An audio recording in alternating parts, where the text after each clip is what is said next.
꼭 알아야 할 정보를 알기 쉽게 전달해드리는 세상의 모든 지식. 목요일엔 한 주간 있었던 스포츠 소식 살펴보는 스포츠 핫이슈 시간입니다. KBS 정현호 스포츠국 PD와 함께하겠습니다. 안녕하십니까? 네, 안녕하십니까? 자, 내일 새벽, 네. 6일 새벽 3시에 이 홍명보 감독이 이끄는 축구대표팀이 이라크와 경기를 치릅니다. 네, 맞습니다. 이 이라크 바스라 국제경기장에서 열리는 경기인데 네.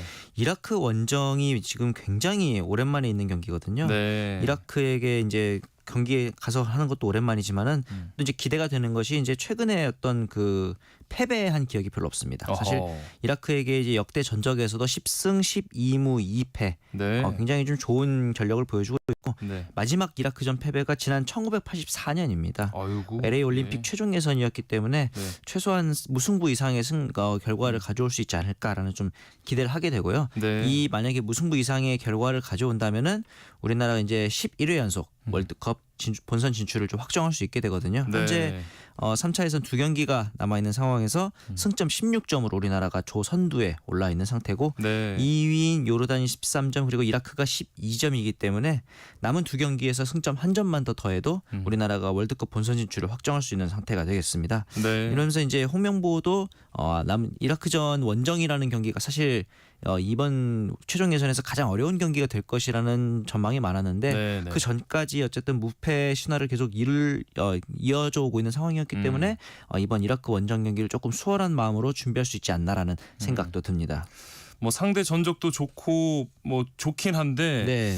지금 걱정이 되는 건 뭐 주축 수비수인 김민재 선수도 빠져 있고요. 네. 또 손흥민 선수도 좀 컨디션이 정상은 아니잖아요. 그렇죠. 네. 그래서 이런 상황이기 때문에 이라크전을 이제 무승부만 거둬도 되는 상황인 게 그나마 다행이라 볼 수 있는데 네네. 말씀하신 대로 이 손흥민 선수도 지난 이 유로파 결승에서 보셨겠지만 많은 팬분들이 네. 뭐랄까요 좀 풀타임을 정상적으로 소화할 수 있는 컨디션이 아니다라고 보는 네. 게 맞을 것 같고 김민재 선수는 부상 후유증으로 아예 명단에서 제외가 됐고요. 네. 이 외에도 황희찬 선수라든지 이런 유로파 선수들의 컨디션이 기본적으로 지금 이태껏 봐왔던 유로파들의 면모를 봤을 때는 가장 조금 저점에 있는 상태라고 봐야 될 것 같아요. 예. 이런 까닭에 아무래도 제가 생각하기에는 오히려 좀 깜짝 발탁의 가능성 혹은 선발 출전도 가능할 것으로 보이는데 예를 네. 들자면은 전진우 선수 네, 지금 네. K리그 1의 득점 선두를 달리고 있는 전진우 그렇죠. 선수가 뭐 기존의 오세훈이나 오현규처럼 좀 정통파 스트라이커들을 보조하기 위해서 페널티 구역의 양 측면을 좀 자유롭게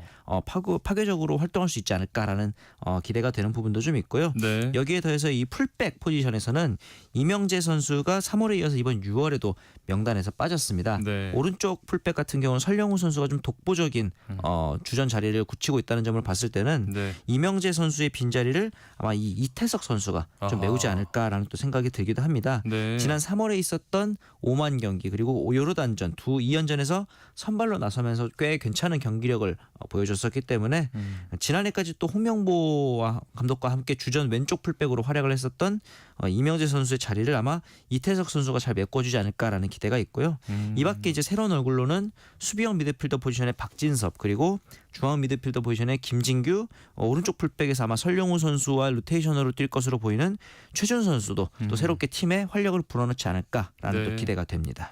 어떤 신선한 조합이 나올지 기대하면서 또 경기 보시면 좋을 것 같고요. 네. 그리고 지금 이강인 선수 같은 경우에 맞아요. 이 우리나라 선수로는 박지성 이후에 17년 만에 챔피언스리그 우승을 차지하고 뒤늦게 대표팀 합류를 했는데 네. 이강인 선수를 이번 이 이라크전의 키플레이어로 꼽는 분들도 있더라고요. 네. 어떻게 보실까요? 저도 좀 동의를 하는 편인데 두 네. 가지 좀 측면이 있을 것 같아요. 아무래도 이강인 선수 개인적인 어떤 열정.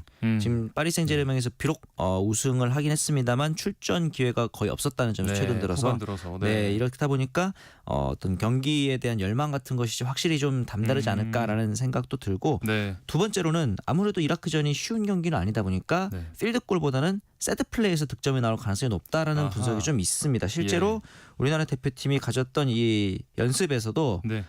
스트렝스 피지컬 훈련으로 기본적인 부상을 좀 방지하는 훈련 이후에는 네. 다양한 좀 코너킥, 프리킥 등의 세트피스 훈련에 집중하는 모습을 많이 보였거든요. 네. 이런 상황에서 가장 중요한 거는 키커. 이 키커 포지션에서 이강인 선수가 좀 주축적인 역할을 아하. 수행하지 않을까라는 또 생각을 하기 때문에 네. 이강인 선수의 왼발 발끝에서 아마 이제 대한민국 대표팀의 득점이 나올 가능성이 높다 이렇게 어허. 볼 수도 있을 것 같습니다. 네. 그런데 이 이라크 날씨가 네. 저 이게 지금 숫자를 보면서도 놀라운데 낮 최고 기온이 45도까지 올라간다고요. 이 정도면 그러니까요. 진짜 경기력이 엄청 변수가 될 것 같은데요. 맞습니다. 밤에도 35도입니다. 그러니까 이게 우리나라에서 가장 더울 때 시간이 한밤중에도 그렇죠. 기록될 정도로 기온이, 굉장히 예. 폭염이 이어지는 중동의 날씨라고 볼 수 있을 것 같고 네. 이렇게 이라크 원정에 가는 것 자체가 굉장히 낯섭니다. 왜냐하면은 이 바그다드에서 열렸던 친선전 경기가 90년 2월이었거든요. 무려 네. 35년 만입니다. 네네. 이렇기 때문에 이런 기후 조건을 어떻게 좀 잘 적응하느냐 이런 것들이 좀 경기 외적으로도 가장 중요할 것 같고 예. 여기에 더해서 이라크 팬들의 어떤 일방적인 응원도 있을 가능성이 높거든요. 네네. 이런 부분들도 좀 잘 적응을 해야 될 것 같고 그럼에도 불구하고 우리나라 대표팀에게 호재로 작용할 수 있는 부분도 있습니다. 예. 일단은 지난 4월에 이라크 대표팀이 헤수스 카사스 감독과의 계약을 해지하고 호주 출신의 그레이엄 아놀드 감독을 선임했어요. 그런데 네. 아직까지 감독 교체 이후에 첫 경기를 치르지 않은 상태거든요. 아하, 네. 그러니까 이제 아놀드 감독도 이날 데뷔전이라는 점에서는 약간의 리스크가 있다 이렇게 볼 수 있을 것 같고요. 네. 그 와중에 이라크 대표팀의 주전급 선수들 5명이 빠지게 됩니다. 아하. 지난 이 10월에 있었던 대한민국 대표팀과의 경기에서 한 골을 득점했었던 주전 골잡이인 아이멘 후세인 선수도 빠지고요. 네. 수비 핵심인 레빈 술라카도 경고 누적으로 결장을 하게 됩니다. 예. 그리고 이제 알 마지드, 무스타파 사돈 그리고 이라크 대표팀의 신성이라고 볼 수 있는 이 지단 이크발 선수도 현재 부상으로 빠져 있는 아하. 상태거든요. 네. 이렇기 때문에 아마 이런 상황에서는 우리나라 대표팀이 공수에 있어서 조금 더 여유로운 경기 운영을 할 수 있지 않을까라는 또 기대를 하게 됩니다. 네, 내일 좀 좋은 소식을 또 전해드릴 수 있으면 좋을 것 같고요. 네. 내일 경기 이후에는 이제 오는 10일에 네. 서울에서 이 쿠웨이트와 최종 10차전을 펼칩니다. 네. 네. 그리고 이제 이 경기가 이제 마지막 월드컵 예선전이 될 텐데 네.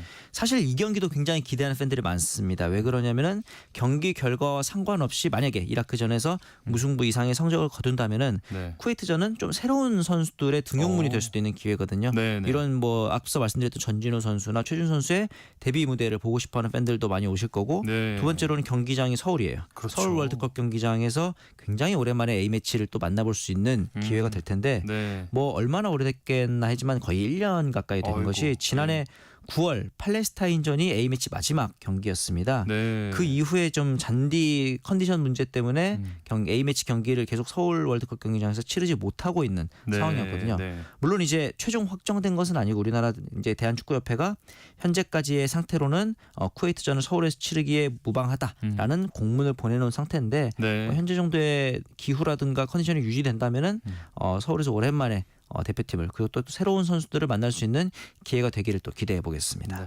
일단 편안한 마음으로 10차전 치르려면 내일 있을 경기를 잘 맞습니다. 네, 이겨야 되겠습니다. 비기기 이상. 네. 자, 그리고 프로야구 소식 살펴보면 두산 베어스를 이끌던 이승엽 감독이 결국 계약 기간 채우지 못하고 감독 자리 물러났네요. 네, 뭐 시즌 초부터 이번 시즌이 계약 마지막 해다 보니까 네. 지난 2년 연속 포스트 시즌에 진출하긴 했습니다만 뭔가 좀 아쉬운 경기력들을 보완해야 한다라는 이제 목소리들이 많았는데 네. 오히려 지난 2년보다도 더 좋지 않은 지금 현재로서는 KBO 리그 9위에 좀 네. 처져 있는 상황이었거든요. 네. 그리고 최근의 성적 역시도 5할 승률 밑도는 그런 성적이었고 특히나 이번 시즌 같은 경우는 키움 히어로즈를 제외하고는 대부분의 팀들이 다 평준화돼 있을 정도로 굉장히 이 순위권 싸움이 치열한 상황이었는데 네, 네. 두산 같은 경우 최근에 페이스가 워낙 좋지 않아서 키움과 함께 2약으로 분류가 되는 상황이다 보니까 아무래도 네. 구단에서도 좀 이 팀 분위기 쇄신을 위한 결정을 내린 게 아닌가라고 생각을 합니다. 네. 그러면서 이제 지난 3일 잠실구장에서 열렸던 기아전부터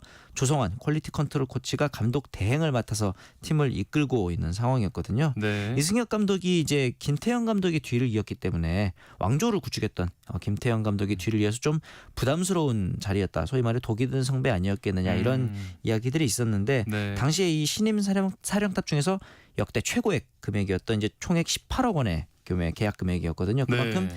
구단에서 좀 기대가 컸었는데 신임 감독, 초보 감독이 가진 어떤 한계들을 결국 극복해내지 못하면서 중도 퇴진이라는 좀 아쉬운 결과로 남은 것 같습니다. 네. 한편 이 3월에 사고가 있었던 NC가 지금 뭐 창원시하고 좀 갈등을 겪으면서 네. 지금 뭐 연고지 이전까지 언급을 했는데 네.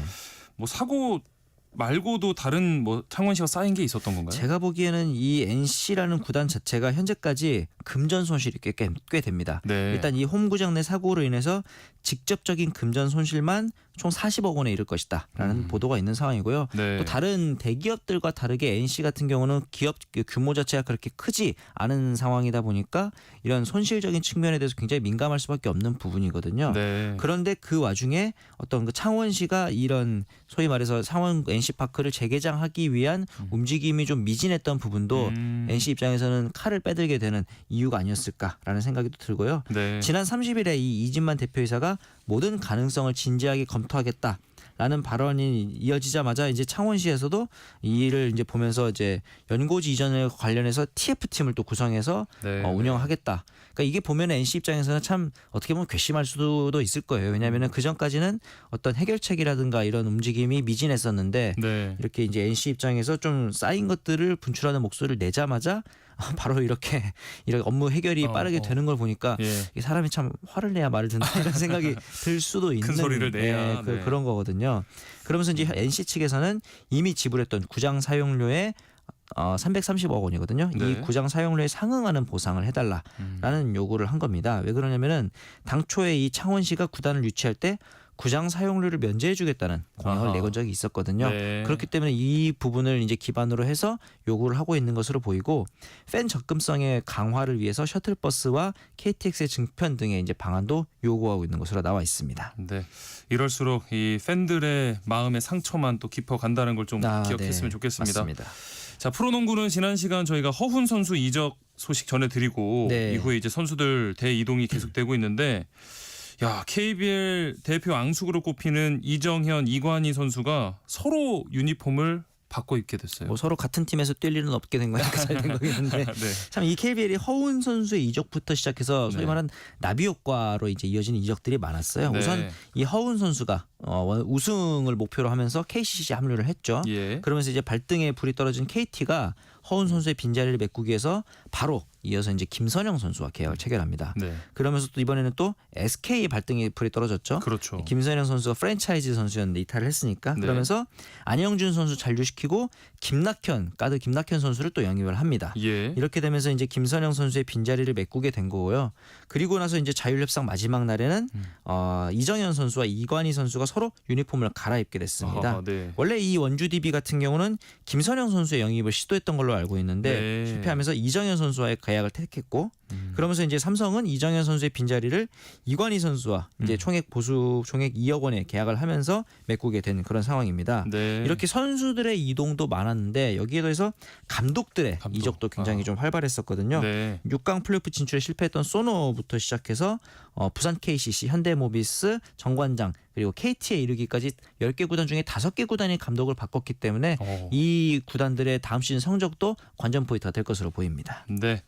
자, 그리고 육상 불모지로 사실 불렸던 한국 남자 계주가 아시아 정상에 올랐다는 소식이 있습니다. 맞습니다. 네. 이 400m 아시아 육상 선수권의 400m 남자 계주에서 우리나라가 우승을 차지했습니다. 네. 서민준, 남아디 조엘진, 이재성, 이준혁 선수로 이루어진 계주팀인데 이 남자 계주 400m에서 금메달을 아시아 선수권에서 따낸 것은 이번이 처음입니다. 예. 이전까지는 동메달 정도가 최고 성적이었는데 이 단순히 순위가 중요한 게 아니라요.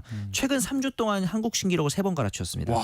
매주 뛰었다 하면 한국 신기록이 나오고 있는 네, 정도로 네. 굉장히 페이스가 좋은데 이 점에서 또 한 가지 고무적인 건 이 4명의 선수가 모두 10대 후반에서 20대 초반 정도의 젊은 선수들이라는 와. 거죠. 네. 어떤 단거리 종목의 선수들의 전성기가 20대 후반에서 30대 초반이라 봤을 때는 이 선수들이 향후 한 10년 정도까지는 페이스가 더 올라올 가능성도 있다. 와. 이런 좀 고무적인 전망을 내볼 수도 있고 네. 이 4명의 기량이 모두 좀 골고루 퍼져 있다는 점도 다가올 아시안 게임이라든가 이제 세계 육상에 대한 기대감도 가지게 되는 부분이 있습니다. 네.